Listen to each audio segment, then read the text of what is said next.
কলেজে গিয়ে আমি কি করলাম সব কিছুই থাকছে আজকের ভিডিওতে। সো হ্যালো এভরিওয়ান, আসসালামু আলাইকুম and welcome back to my another video. So ওই দিন কলেজে যাওয়ার জন্য ফার্স্টেই ফ্রেশ হয়ে আমি এখানে সানস্ক্রিন দিয়ে নিয়েছিলাম। দেন এরপরে হাতে পায়ে একটা লোশন নিভিয়া ওটা দিচ্ছি। দেন আমি যখন মাথার চুল আশ্রাইছিলাম তখন চুল খুবই বেশি এলোমেলো ছিল, তাই একটা সিরাম দিয়েছি অ্যান্ড শীতের জন্য একটা মেরিল ইউজ করছি। দেন আম্মুর মেলা থেকে এসেছেন। সো এরপরে আমি ব্যাগ নিয়ে ঘর থেকে বের হয়ে আমি ফার্স্টে দেখতে পাই আমার গোলাপ গাছটা, যেটা প্রচুর পরিমাণে ফুল ধরছে। আমি আগেও অনেকগুলা ভিডিও নিছি, এটা দেখতে অনেক সুন্দর, সেজন্য দেন একটা সোয়েটার নিয়ে নিছি, কারণ এই শীতে যেই প্রচুর পরিমাণে ঠান্ডা লাগে। বাইরে যাব অ্যান্ড গাড়িতে করে যাব, যার জন্য প্রচুর পরিমাণে বাতাস লাগবে, সেজন্য একটা কোট নিয়ে নিয়েছি বাইরে পরে পরার জন্য। অ্যান্ড এখানে আমার সাথে যে মেয়েটা যাবে, আমার ফ্রেন্ড, ও সবসময় আগে আগে আইসা আমার জন্য দাঁড়ায় থাকে। অ্যান্ড আমি ওর জন্য এখানে দাঁড়াইছিলাম। অ্যান্ড আমি এখানে আমার হাত রান্না করার সময় পুড়ে গেছে, দ্যাটস ওয়াই বারবার এখানে ঘড়ি অ্যান্ড কাপড়ের ঘষা লাগতেছিল অ্যান্ড জ্বলতেছিল, সেই জন্য আমি ওরে বলতেছিলাম যে আমার এখানে একটু এই টেপটা লাগাই দে। সো ও এখানে ওইটা সুন্দর করে লাগাই দেওয়ার পরে আমরা গাড়িতে উঠে পড়ি। অ্যান্ড গাড়িতে উঠে পড়ার পরে আমরা এখানে ভাড়া মিটিয়ে চলে যাই কলেজ প্রাঙ্গণে। গিয়েই আমার এখানে আর ফ্রেন্ডের সাথে দেখা হয়। অ্যান্ড এখানে আমরা কলেজে গিয়ে জানতে পারি যে আজকে একটা অনুষ্ঠান আছে। আমরাও সেটা জানতাম, বাট আজকের ডেটে ওইটা আমাদের খেয়াল ছিল না।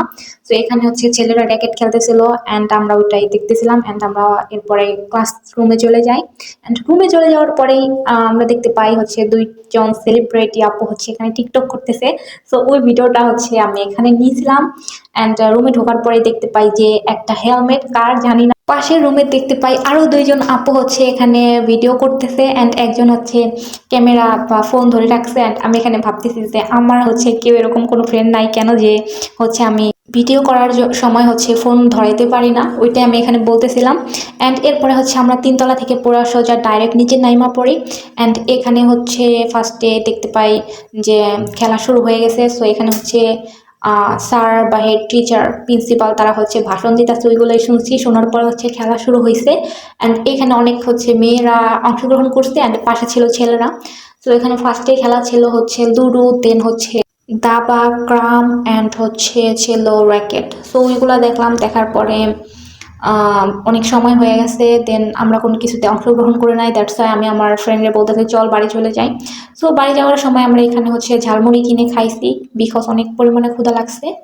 সো ওইটা খাইতে খাইতে আমরা চলে আসি নদীর পাড়। আমাদের যেহেতু নদীর ওপার বাড়ি, সো এই জায়গাটা এত পরিমাণ বাজে, ট্রলার ঠিক মতো পাওয়া যায় না। অ্যান্ড এই ব্রিজটা পদ্মা সেতু বানানোর আগের থেকে এই ব্রিজটা ধরছে, দ্যাটস ওয়াই এখন পর্যন্ত এইটা কমপ্লিট করতে পারে নাই, বিকজ এটা বাংলাদেশ। সো আমরা এভাবে প্রচুর পরিমাণে হয়রানির শিকার হয়ে পার হই। পুরো আধা ঘন্টা কি 1 ঘন্টা লাগে ছোট একটা শাখা নদী পার হইতে। অ্যান্ড এরপরে গাড়িতে উঠে পড়ি অ্যান্ড সরিষা ক্ষেত দেখতে দেখতে আমরা বাড়িতে চলে আসি। সো এটাই ছিল আমার আজকের ব্লগ ভিডিও। অ্যান্ড আপনাদের ভালো লাগলে অবশ্যই লাইক, শেয়ার, কমেন্ট করবেন। দেখা হবে নেক্সট কোনো ভিডিওতে। আল্লাহ হাফেজ, টাটা, বাই বাই।